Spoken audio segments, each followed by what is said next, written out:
Kasi kung familiar ka na sa fractions, eto, mas madali. And total, marunong na tayo mag-simplify ng rational, mag-factoring, hindi ito mahirap. So, proceed na tayo number 1.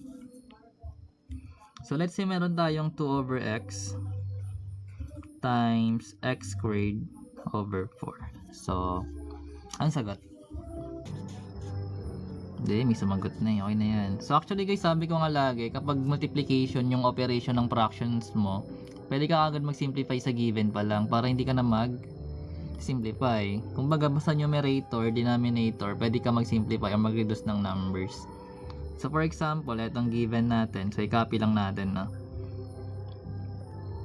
So, yung numerator natin dito is 2, denominator natin is 4. So, pwede tayong mag-simplify. Like, divisible sila by 2. So, magiging 1 na lang to. Ito magiging 2. Kasi yung 2 divide 2 is 1. Yung 4 divide 2 is 2. While etong variables natin, meron siya sa numerator, meron din siya sa denominator. So, babawasan lang natin yung isang x sa numerator. Kasi makakancel na to dito. So, pag kinancel natin sa baba, ito matitira is isa na lang. So, yung natirang mga sagot, multiply na lang natin directly. So, 1 times x is magiging x. So, 1 din to guys. So, 1 times 2 magiging 2. So, magkakaroon tayo ng x over 2. Ganun siya ginagawa. Number 2. So, let's say meron tayong 3 over x times x over 9. So, basic lang muna. 1/3.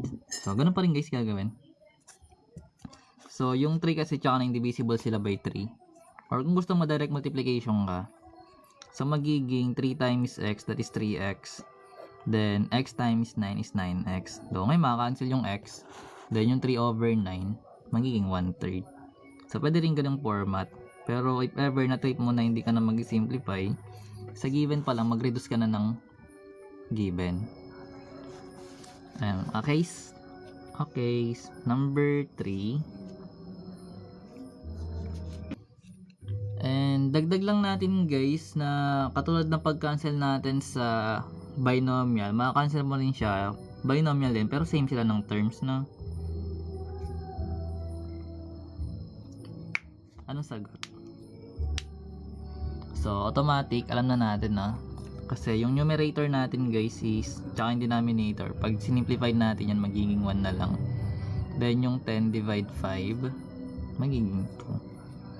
So, ganun siya ginagawa. Hindi ko na pinaliwanag na saan sulat. Pero hindi naiintindihan naman yun. Number 4. So, let's say meron tayong x squared over y divided by x over y squared. So, kapag naman divide, di ba meron tayong ginagawa na copy, change the sign, reciprocal. So, copy lang natin muna yung given na x squared over y, yung first term. Then, palitan natin yung operation natin from divide magiging times. Then, reciprocal natin yung second term. So, yung x over y squared magiging y squared over x. Then, dahil multiplication na siya, pwede ka na ulit mag-simplify sa given. Basta numerator, denominator na pwede mo silang ma-divide. So, actually, itong x squared natin, tsaka yung x, titira na lang sa numerator natin which is x na lang. Then yung y, tsaka yung y squared, matitira pa rin yun sa may numerator pa rin. So, ibig sabihin, magiging xy yung magiging final answer.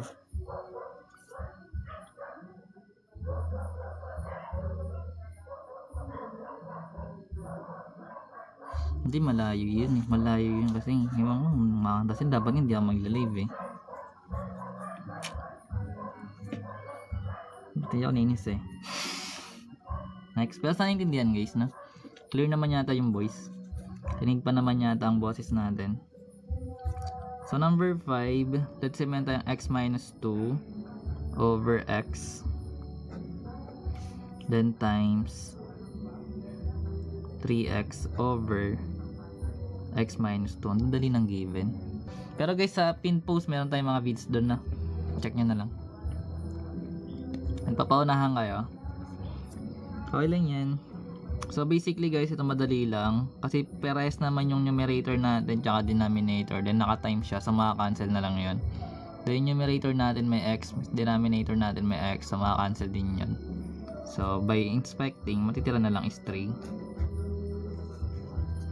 Number 6, 8 over x squared, then divided by 2 over x.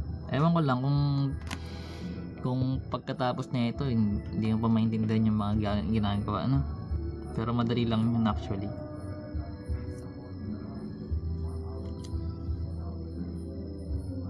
Si Arx, kilala niyo si Arx? Yan, nag-live si Arx. Ano na yung ginagawa nun? Kilala niyo si Arx? Nanood ba kayo kay Arx? Yan, nag-live si Arx ha. So, meron tayong 8 over x squared divided by 2 over x. So, copy lang natin yung first term. Then, change the sign. Then, reciprocal natin yung 2 over x. So, magiging x over 2. So, in this case, pwede na tayo mag-simplify. Yung 8 magiging 4. Yung 2 magiging 1 kasi divisible sila by 2. Then, yung x dito magiging 1. Mababawasan to ng isang exponent. So ngayon dahil multiplication to guys, direct multiplication, so magkakaroon tayo ng 4 times 1 which is 4. Then x times 1 magiging x, or magkakaroon tayo ng 4 over x. So ganun na yung concept.